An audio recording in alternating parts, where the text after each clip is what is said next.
बिस्मिल्लाहिर्रहमानिर्रहीम अस्सलामुअलैकुम। स्टार्ट करते हैं अपने आज के लेक्चर से। ऑलरेडी हम फार्माकोलॉजी में कीमोथेरेपी का टॉपिक स्टार्ट कर चुके थे। उसमें हमने पढ़ा था MIC मिनिमम इनहिबिटरी कंसंट्रेशन, और ये MIC हम फाइंड आउट करते हैं एंटीबायोटिक्स की, और ये जो होती हैं किसी भी माइक्रो ऑर्गेनिज्म के अगेंस्ट एंटीबायोटिक्स यूज़ की जाती हैं। इनकी हम मिनिमम इनहिबिटरी कंसंट्रेशन को फाइंड आउट करते हैं।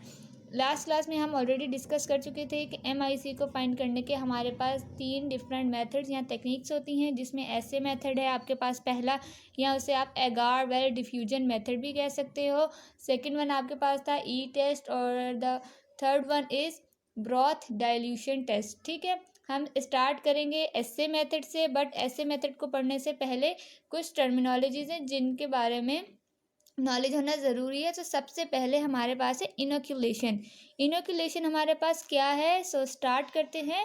A procedure of transferring the sample from bacterial culture और any specimen to growth media, यानी कि ये एक ऐसा प्रोसेस है जिसके अंदर आप कोई भी सैंपल से बैक्टीरियल कल्चर या कोई स्पेसिमेन से माइक्रो ऑर्गेनिज्म, स्पेसिमेन आपके पास कोई भी हो सकता है, यूरिन हो सकता है, ठीक है, स्प्यूटम हो सकता है, कुछ भी हो सकता है। उससे आप किसी भी माइक्रो ऑर्गेनिज्म को जब ग्रोथ मीडिया में ट्रांसफ़र करते हो with the help of inoculating loop, तो ये प्रोसेस क्या कहलाता है? इनोक्यूलेशन। यहाँ पे एक डायग्राम बनाई गई है आपके पास। ये है आपके पास पेट्री डिश, जिसके अंदर हम क्या करते हैं, किसी भी माइक्रो ऑर्गेनिज्म को ऐड करते हैं या इनोक्यूलेट करते हैं फॉर ग्रोथ पर्पस। ठीक है, बेसिकली इसमें क्या है, डिफरेंट माइक्रो ऑर्गेनिज्म की या सेम माइक्रो ऑर्गेनिज्म की आइसोलेटेड कॉलोनीज बनती हैं। ये आपके पास इनोक्यूलेटिंग लूप है, और ये है आपके पास सैंपल। एक प्रोसेस है इनोक्यूलेशन। क्या करते हैं आप उसमें? ये है आपके पास माइक्रो ऑर्गेनिज्म इसके अंदर। ठीक है, इसे आप माइक्रोबियल इनोक्यूलम भी कहते हैं। इस माइक्रो ऑर्गेनिज्म को इनोक्यूलेटिंग लूप की हेल्प से यहाँ से कैरी कर कर ट्रांसफ़र किया जाता है ये पेट्री डिश के अंदर फॉर ग्रोथ पर्पस। ठीक है, इसके अंदर ऑलरेडी आपके पास कोई ना कोई मीडिया होता है, लाइक एगार होगा, कोई भी है, ठीक है, जिसके अंदर आपने ग्रो करवाना है माइक्रो ऑर्गेनिज्म को। सबसे पहला स्टेप इसमें ये होता है कि ये जो इनोक्यूलेटिंग लूप होती है, इसे क्या किया जाता है? स्टीरलाइज किया जाता है। उसके बाद इस लूप की हेल्प से इसे यहाँ पे डिप किया जाता है ऐसे करके। ठीक है, डिप करने के बाद माइक्रो ऑर्गेनिज्म कैरी किए जाते हैं और फिर इसे ट्रांसफ़र किया जाता है इस पेट्री डिश में।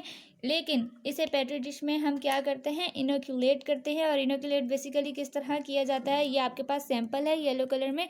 इसे यहाँ पर इस तरह लाइनिंग की फॉर्म में इनोक्यूलेट किया जाता है, वर्टिकल और हॉरिजॉन्टल। तो हमारे पास क्या होता है? डिफरेंट यहाँ सेम कॉलोनीज बन जाती हैं एक ही ऑर्गेनिज्म की। ये प्रोसेस पूरा आपके पास क्या कहलाता है? इनोक्यूलेशन कहलाता है। और ये सैंपल को आप क्या कह सकते हो? माइक्रोबियल इनोक्यूलम भी कह सकते हो। इसे यहाँ पे इस फॉर्म में जब ट्रांसफ़र किया जाता है तो ये क्या कहलाता है? इनोक्यूलेटेड।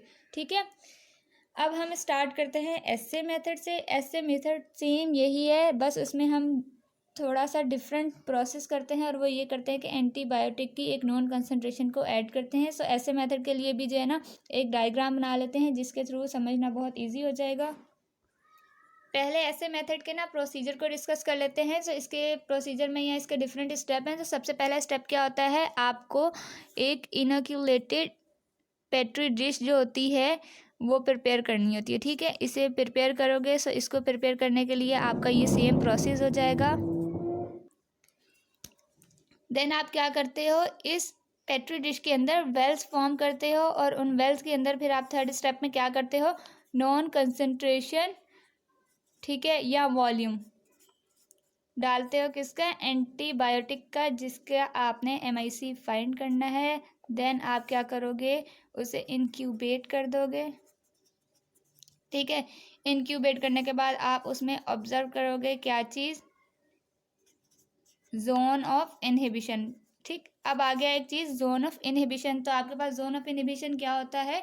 एक एरिया होता है जिसके अंदर एंटीबायोटिक का इन्फ्लुएंस होता है, और इस एरिया में क्या हो जाता है? बैक्टीरिया या कोई भी माइक्रो ऑर्गेनिज्म जिसको आपने ग्रो करवाया है, उसकी ग्रोथ क्या हो जाती है? इनहिबिट हो जाती है। ऐसा एरिया जिसके अंदर किसी भी माइक्रो ऑर्गेनिज्म की ग्रोथ इनहिबिट हो जाए, उसे क्या कहते हैं? जोन ऑफ इनहिबिशन कहा जाता है। ठीक है, सो आपके पास ये एक अगार की इनोक्युलेटेड प्लेट है, ऑलरेडी इसके अंदर माइक्रो ऑर्गेनिज्म प्रेजेंट है, मीडिया प्रेजेंट है। तो आप सबसे पहले क्या करोगे, वेल्स बनाओगे। वेल्स कैसे बनाओगे, सपोज करो एक वेल आपने यहाँ पे बना लिया, एक यहाँ पे बना लिया, ठीक है, एक यहाँ पे फॉर्म कर लिया आपने और एक यहाँ पे। अब इन वेल्स के अंदर क्या करोगे, आपके पास एंटीबायोटिक्स जो भी होंगी उनको डायरेक्टली ऐड नहीं करते, उनकी डाइल्यूशंस बनाई जाती है। सो ये एक ट्यूब है, इसके अंदर आपने क्या किया है, किसी भी एंटीबायोटिक की डाइल्यूशन बनाइए। सपोज कर लो इसके अंदर आपके पास प्रेजेंट है पेनिसिलिन। सो पेनिसिलिन की हम क्या फाइंड आउट करेंगे, MIC फाइंड आउट करेंगे। अब आपने क्या करना है, इसकी जो डाइल्यूशन बनाई है उसकी जो नॉन क्वांटिटी है, आपको पता है क्या है, वॉल्यूम क्या है, सो उसको ऐड करोगे इन वेल्स के अंदर। इस तरह करके जब आपने ये एंटीबायोटिक्स ऐड कर ली इन वेल्स के अंदर, तो क्या होगा, इसे इंक्यूबेट करोगे। इंक्यूबेट करने के बाद ऑब्जर्व करोगे आप कि इनके अराउंड जो है क्या हो जाएगा, आपके पास इस तरह जोन की फॉर्मेशन हो जाएंगी, ठीक है। ये जोन ऑफ इनहिबिशन की फॉर्मेशन होगी। और ये जोन ऑफ इनहिबिशन क्या है, सपोज करो कि इस पेट्री डिश के अंदर आपके पास डिफरेंट माइक्रो ऑर्गेनिज्म से 4 हैं, ठीक है। 3 के अराउंड क्या आपके पास फॉर्म हो गया, जोन ऑफ इनहिबिशन फॉर्म हो गया। लेकिन ये जो एक था इसके around zone of inhibition form नहीं हुआ। सो इसका रीज़न ये है कि आपके पास ये जो माइक्रो ऑर्गेनिज्म है ये रेजिस्ट करता था पेनिसिलिन एंटीबायोटिक को, तो जोन ऑफ इनहिबिशन की फॉर्मेशन नहीं हुई, ठीक। लेकिन इसमें आपने इस बात का ख्याल रखना है कि सारा प्रोसेस जो है वो एक सीक्वेंस के थ्रू हो और इसे इंक्यूबेट करना है। और ये जो पेनिसिलिन का जो भी जिस भी एंटीबायोटिक को आप यूज़ कर रहे हो उसकी जो डाइल्यूशंस बनाओगे उससे पूरी मेजरमेंट के साथ बनाया जाता है, ठीक है।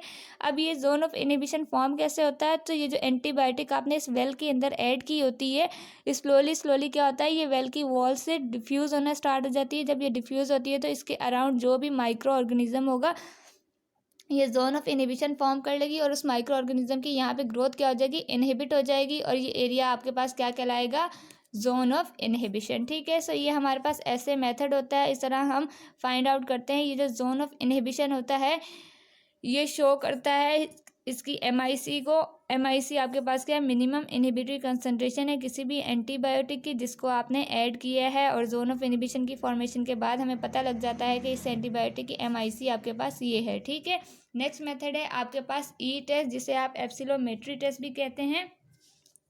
सो ई टेस्ट भी सेम ऐसे ही है, सिर्फ उसके अंदर आपके पास क्या होता है, ई स्ट्रिप्स होती हैं इस तरह की फॉर्म में, ठीक।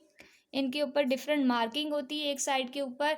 और इनका जो अपर एंड होता है यहाँ पर इसमें मैक्सिमम क्वांटिटी होती है एंटीबायोटिक की जिसकी आप MIC फाइंड करने जा रहे हो।